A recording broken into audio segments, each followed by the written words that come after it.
नहमदुहु व नुसल्ली अला रसूलिहिल करीम अम्मा बाद फ़ाऊज़ु बिल्लाहि मिनश्शैतानिर्रजीम बिस्मिल्लाहिर्रहमानिर्रहीम। ਅੱਜ ਅਸੀਂ 6ਵੇਂ ਸਿਪਾਰੇ ਦਾ ਖੁਲਾਸਾ ਸ਼ੁਰੂ ਕਰਨ ਲੱਗੇ ਹਾਂ। 6ਵੇਂ ਸਿਪਾਰੇ ਦਾ ਨਾਮ ਲਾ ਯੁਹਿਬੁल्लाह। ਪਾਰੇ ਦੇ ਦੋ ਹਿੱਸੇ ਨੇ।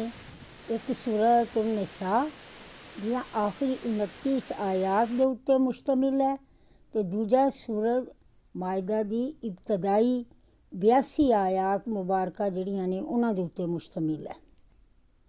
ਸੂਰਾ ਮਾਇਦਾ ਮਦਨੀ ਸੂਰਾ ਹੈ। ਇਹਦਾ ਨਜ਼ੂਲ ਮਦੀਨਾਤੁਲ ਮੁਨੱਵਰਾ ਦੇ ਵਿੱਚ ਹੋਇਆ। ਇਹਦੀਆਂ ਟੋਟਲ 120 ਆਇਤ ਨੇ, 16 ਰਕੂ ਨੇ। ਤਰਤੀਬ ਦੇ ਲਿਹਾਜ਼ ਨਾਲ 5ਵਾਂ ਨੰਬਰ ਹੈ ਅਤੇ ਨਜ਼ੂਲ ਦੇ ਲਿਹਾਜ਼ ਨਾਲ ਇਹਦਾ 112ਵਾਂ ਨੰਬਰ ਹੈ। ਸੂਰਾ ਨਿਸਾ ਦੇ 3 ਅਹਿਮ ਮੌਜ਼ੂ ਨੇ। ਪਹਿਲਾ ਮੌਜ਼ੂ ਯਹੂਦ ਦੀ ਮੁਜ਼ੰਮਤ, ਦੂਜਾ ਨਸਾਰਾ ਦੀ ਮੁਜ਼ੰਮਤ ਅਤੇ ਤੀਸਰਾ ਜਿਹੜਾ ਵੇ ਉਹ ਭੈਣ ਭਰਾਵਾਂ ਦੀ ਜਿਹੜੀ ਵਿਰਾਸਤ ਕਲਾਲਾ ਦੀ।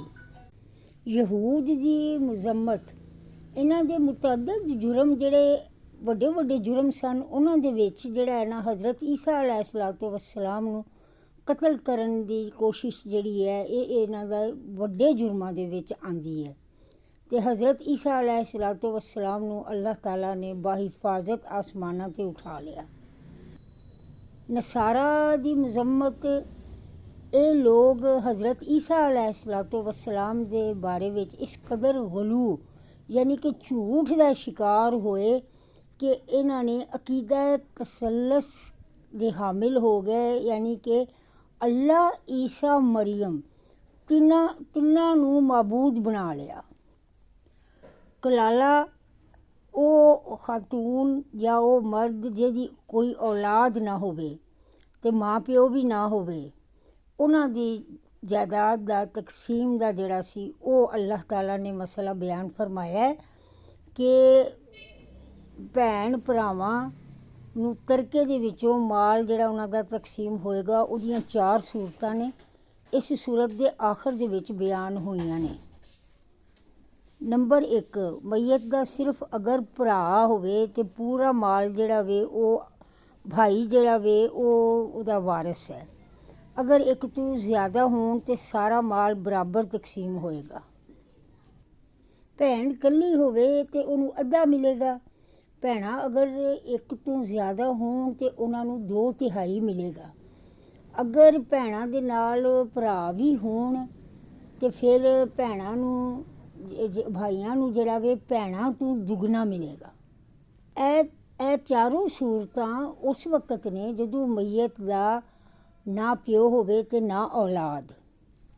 ਲੇਕਿਨ ਇੱਕ ਗੱਲ ਯਾਦ ਰੱਖਣੀ ਚਾਹੀਦੀ ਹੈ, ਮਈਅਤ ਦਾ ਕਰਜ਼ਾ ਅਤੇ ਉਹਦੀ ਵਸੀਅਤ ਉਹਨੂੰ ਪਹਿਲੇ ਮੱਦੇਨਜ਼ਰ ਰੱਖਿਆ ਜਾਏਗਾ। ਅਗਰ ਉਹਨੇ ਕੋਈ ਮਰਨ ਵਾਲੀ ਨੇ ਕੋਈ ਆਪਣੀ ਵਸੀਅਤ ਕੀਤੀ ਹੈ ਜਾਂ ਉਹਨੇ ਕੋਈ ਕਰਜ਼ਾ ਲਿਆ ਹੋਇਆ ਅਤੇ ਪਹਿਲੇ ਉਹਦੀ ਅਦਾਇਗੀ ਹੋਏਗੀ ਉਹਦੀ ਜਾਇਦਾਦ ਦੇ ਵਿੱਚੋਂ, ਬਾਅਦ ਵਿੱਚ ਉਹਦੀ ਤਕਸੀਮ ਕੀਤੀ ਜਾਏਗੀ। ਦੂਸਰਾ ਹਿੱਸਾ ਸੂਰਤ ਮਾਇਦਾ ਦੀ ਇਬਤਦਾਈ 82 ਆਇਤ ਦੇ ਉੱਤੇ ਮੁਸ਼ਤਮਿਲ ਹੈ। ਇਹਦੇ ਵਿੱਚ 5 ਬੜੀਆਂ ਹੀ ਅਹਿਮ ਗੱਲਾਂ ਨੇ। ਇੱਕ ਇਫਾਏ ਅਹਿਦ, ਦੂਸਰਾ 4 ਹਰਾਮ ਚੀਜ਼ਾਂ ਜਿਨ੍ਹਾਂ ਤੋਂ ਮਨ੍ਹਾ ਕੀਤਾ ਗਿਆ, ਤਹਾਰਤ ਦੇ ਮਸਾਇਲ ਤੀਸਰੇ ਨੰਬਰ 'ਤੇ ਨੇ, ਚੌਥੇ ਨੰਬਰ 'ਤੇ ਕਿੱਸਾ ਹਾਬੀਲ ਓ ਕਾਬੀਲ ਹੈ ਅਤੇ 5ਵੇਂ ਨੰਬਰ ਦੇ ਉੱਤੇ ਯਹੂਦੋ ਨਸਾਰਾ ਦੀ ਮੁਜ਼ੰਮਤ ਹੈ। ਇਫਾਏ ਅਹਿਦ ਦੇ ਉੱਤੇ ਅੱਲਾਹ ਤਾਲਾ ਦਾ ਹੁਕਮ ਇਹ ਵੇ ਕਿ ਤੁਸੀਂ ਜਿਹੜਾ ਵੇ ਹਰ ਅਹਿਦ ਨੂੰ ਪੂਰਾ ਕਰੋ, ਚਾਹੇ ਉਹ ਤੁਸੀਂ ਅੱਲਾਹ ਦੇ ਨਾਲ ਕੀਤਾ ਹੋਵੇ ਜਾਂ ਕਿਸੇ ਇਨਸਾਨ ਦੇ ਨਾਲ।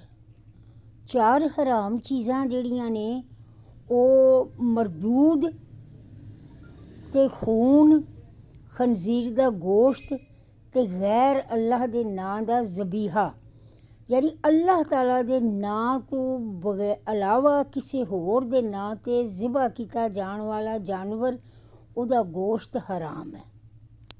ਤਹਾਰਤ ਦੇ ਮਸਾਇਲ, ਵਜ਼ੂ ਦੇ ਫਰਾਇਜ਼, ਤਯੰਮਮ ਅਤੇ ਗੁਸਲ ਦਾ ਬਿਆਨ ਜਿਹੜਾ ਹੈ ਨਾ ਉਹ ਇਸ ਹਿੱਸੇ ਦੇ ਵਿੱਚ ਹੈ। ਵਜ਼ੂ ਦੇ 4 ਫਰਾਇਜ਼ ਨੇ। ਇੱਕ ਚਿਹਰਾ ਧੋਣਾ, ਦੂਜਾ ਬਾਜ਼ੂਆਂ ਨੂੰ ਕੋਹਣੀਆਂ ਤੱਕ ਧੋਣਾ, ਸਿਰ ਦਾ ਮਸਾ ਕਰਨਾ ਅਤੇ ਪੈਰਾਂ ਦਾ ਮਸਾ ਕਰਨਾ। ਇਸ ਸੂਰਾ ਦੇ ਵਿੱਚ ਤਕਮੀਲੇ ਦੀਨ ਦੀ ਜਿਹੜੀਆਂ ਆਯਾਤ ਨੇ, ਜਿਹੜਾ ਕਿ ਹੱਜਤੁਲ ਵਿਦਾ ਦੇ ਮੌਕੇ 'ਤੇ ਨਾਜ਼ਿਲ ਹੋਈਆਂ, ਉਹ ਵੀ ਸ਼ਾਮਿਲ ਨੇ। ਉਲਮਾ ਕਰਾਮ ਨੇ ਇਹਨਾਂ ਨੂੰ 4 ਹਿੱਸਿਆਂ ਦੇ ਵਿੱਚ ਤਕਸੀਮ ਕੀਤਾ ਹੈ: ਕੁਰਾਨ, ਸੁਨਨਤ, ਇਜਮਾ ਤੇ ਕਿਆਸ ਸ਼ਰਈ। ਕਿੱਸਾ ਹਾਬੀਲ व ਕਾਬੀਲ। ਹਜ਼ਰਤ ਆਦਮ अलैहिस्सलातु वस्सलाम ਦੇ 2 ਬੇਟਿਆਂ ਦਾ ਕਿੱਸਾ ਹੈ। ਕਾਬੀਲ ਨੇ ਹਾਬੀਲ ਨੂੰ ਕਤਲ ਕਰ ਦਿੱਤਾ। ਇਸ ਜ਼ਿਮਨ ਦੇ ਵਿੱਚ ਕਤਲ ਤੇ ਚੋਰੀ ਦੇ ਅਹਿਕਾਮਾਤ ਜਿਹੜੇ ਨੇ ਉਹ ਅੱਲਾਹ ਤਾਲਾ ਨੇ ਇੱਥੇ ਬਿਆਨ ਫਰਮਾਏ ਨੇ। ਯਹੂਦੋ ਨਸਾਰਾ ਦੀ ਮਜ਼ੰਮਤ। ਇਹ ਲੋਕ ਖੁਦ ਨੂੰ ਅੱਲਾਹ ਤਾਲਾ ਦਾ ਪੁੱਤਰ ਕਹਿੰਦੇ ਸਨ ਅਸੀਂ ਅੱਲਾਹ ਦੇ ਬੇਟੇ ਹਾਂ, ਹਾਲਾਂਕਿ ਇਹਨਾਂ ਦੇ ਉੱਤੇ ਅੱਲਾਹ ਤਬਾਰਕ व ਤਾਲਾ ਦਾ ਅਜ਼ਾਬ ਵੀ ਆਉਂਦਾ ਸੀ।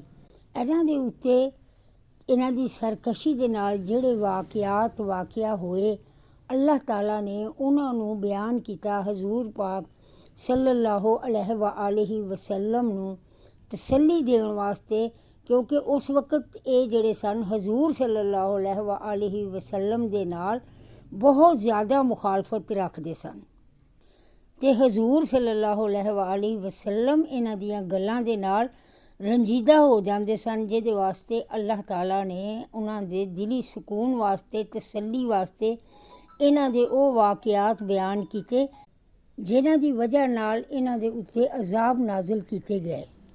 ਮੁਸਲਮਾਨਾਂ ਨੂੰ ਇਹਨਾਂ ਦੇ ਨਾਲ ਦੋਸਤੀ ਕਰਨ ਤੋਂ ਮਨ੍ਹਾ ਕੀਤਾ ਗਿਆ ਹੈ ਅਤੇ ਹਜ਼ਰਤ ਦਾਊਦ अलैहिस्सलातु वस्सलाम ਅਤੇ ਹਜ਼ਰਤ ਈਸਾ अलैहिस्सलातु वस्सलाम ਦੀ ਜ਼ਬਾਨੀ ਇਹਨਾਂ ਦੇ ਉੱਤੇ ਲਾਨਤ ਕੀਤੀ ਗਈ ਹੈ ਅਤੇ ਆਖਰ ਦੇ ਵਿੱਚ ਦੱਸਿਆ ਗਿਆ ਹੈ ਕਿ ਇਹ ਮੁਸਲਮਾਨਾਂ ਵਾਸਤੇ, ਯਾਨੀ ਕਿ ਸਾਡੇ ਵਾਸਤੇ, ਸਾਡੇ ਖਤਰਨਾਕ ਦੁਸ਼ਮਣ ਨੇ, ਜਿਹੜੇ ਕਦੀ ਵੀ ਦਿਲੋਂ ਮੁਸਲਮਾਨਾਂ ਦੇ ਦੋਸਤ ਸੱਜਣ ਨਹੀਂ ਹੋ ਸਕਦੇ।